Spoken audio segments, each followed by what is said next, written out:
कानपुर के एक होटल में महिला सिपाही के साथ पकड़े गए उन्नाव में तैनात सीओ पर अब बड़ी कार्रवाई की तैयारी चल रही है। डीजीपी मुख्यालय ने प्रकरण को बेहद गंभीरता से लिया है, जिसके बाद सीओ के निलंबन की तैयारी है।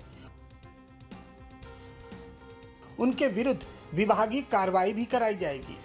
वो एसपी उन्नाव से अवकाश लेकर घर के लिए निकले और अपने सभी मोबाइल फोन बंद कर दिए। पत्नी ने पुलिस से मदद मांगी तो आधी रात के बाद सीओ को महिला सिपाही के साथ कानपुर के माल रोड स्थित एक होटल में पकड़ा गया। फिलहाल पुलिस ने इस मामले में तो कुछ नहीं किया, लेकिन अब सीओ पर कार्रवाई की गाज गिरने वाली है।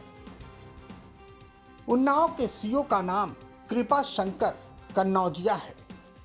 उनको देखकर उनके मातहत थरथर कांपते थे। रुतबा ऐसा कि सामने किसी की बोलने की हिम्मत नहीं पड़ती थी।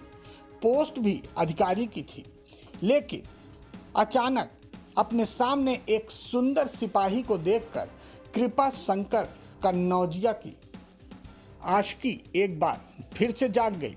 वो फिर से उसी उम्र के पड़ाव पर पहुंच गए जो शायद उन्होंने 20-25 साल पहले गुजारी थी। धीरे धीरे कृपा शंकर कन्नौजिया महिला सिपाही के मोहपाश में बनते चले गए और फिर एक दिन विभाग से छुट्टी लेकर पहुंच गए होटल में। वहां पर वो उसके साथ एक कमरे में रुक गए, लेकिन शायद किसी को कृपा शंकर कन्नौजिया की महिला सिपाही से नज़दीकी रास नहीं आ रही थी और इसीलिए माना जा रहा है कि कृपा शंकर कन्नौजिया की पत्नी से किसी ने इस बात की मुखबिरी कर दी। पूरा प्लान लगता है बनाकर सेट किया गया था और जैसे ही कृपा शंकर कन्नौजिया अपनी महिला सिपाही के साथ कमरे में पहुंचे, किसी ने कृपा शंकर कन्नौजिया की मुखबिरी कर दी और कृपा शंकर कन्नौजिया मौके पर पकड़ लिए गए।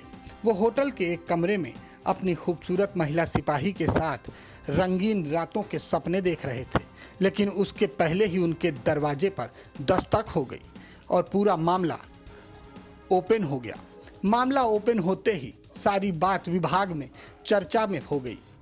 इसके बाद विभाग से ही किसी ने ये पूरा मामला मीडिया में लीक कर दिया और कृपा शंकर कन्नौजिया विभाग के लिए किरकिरी बन गए।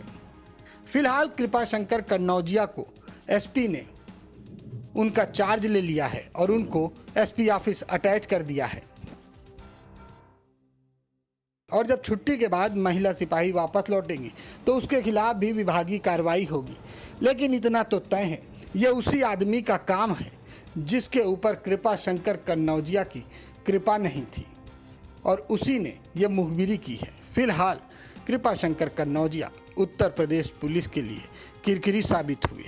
देखना ये होगा कि आने वाले वक्त में कृपा शंकर कन्नौजिया के खिलाफ क्या कार्रवाई होती है। लेकिन कृपा शंकर कन्नौजिया अपनी इस हरकत से ना तो घर के रहे और ना ही विभाग के।